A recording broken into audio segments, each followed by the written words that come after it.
நான் பலருக்கு அம்மாவாகவும் பல குழந்தைகளுக்கு நான் அம்மாவாகவும் இருக்க இந்த உலகத்துக்கு என்னை கொண்டு வந்த என்னோட தாயாருக்கு நான் ரியலாக நிறைய நன்றி சொல்லிக்கிறேன்.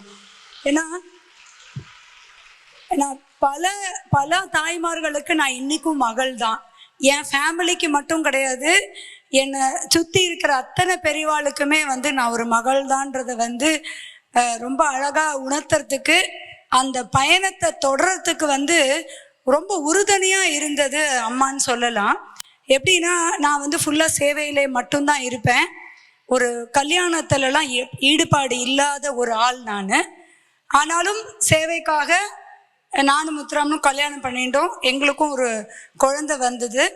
ஸோ என் குழந்தைய அப்போ குழந்தையா சேவையா, என் ஃபேமிலியா உலகத்தில் இருக்கிற ஃபேமிலியா, அந்த ஒரு ஒரு இது இருந்தது, ஒரு டைலமா இருந்தது.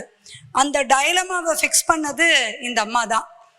எப்படின்னா, எனக்கு குழந்தை பிறந்த அன்னைக்கு எங்கள் அம்மா வந்தாங்க சுயம்க்கு.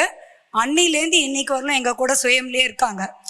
எங்கள் அண்ணாவோட போல, என் தங்கையோட போல இல்லை, நான் உன் குழந்தைய பார்த்துக்கிறேன், நீ ஊரில் இருக்கிற குழந்தைய பார்த்துக்கோன்னு என் கூடவே இருந்து எனக்கு உறுதுணையாக இருந்தவங்க.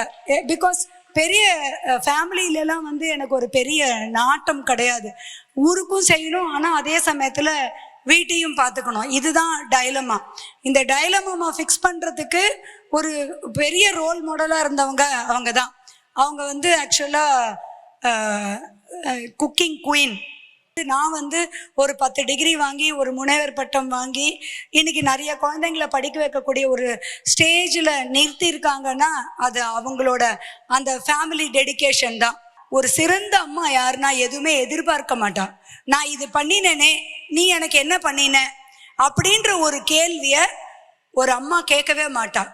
எனக்கு அமைஞ்ச 2 அம்மாக்குமே அந்த பியூட்டிஃபுல் குவாலிட்டி இருந்ததுனால தான் என்னமோ என்னால் ஊருக்கே செய்ய முடிஞ்சது. நீ எவ்வளோ சம்பாதிச்ச, நீ எவ்வளோ சொத்து சேர்த்து வச்சிருக்கேன்னு என்ன 2 அம்மாவுமே கேட்கல. அது எனக்கு வர பிரசாதம். எனக்கு இது வாங்கி கொடுக்கல, எனக்கு அது வாங்கி கொடுக்கல, என்னை ஏசி வீட்டில் வைக்கலன்னா என்ன எங்கள் அம்மா என்னை கேட்டதும் கிடையாது. நல்லதா செய், உண்மையாக செய், நேர்மையாக செய், சத்தியமாக இரு. இதுதான் எங்களுக்கு சொல்லி கொடுத்த பாடம்.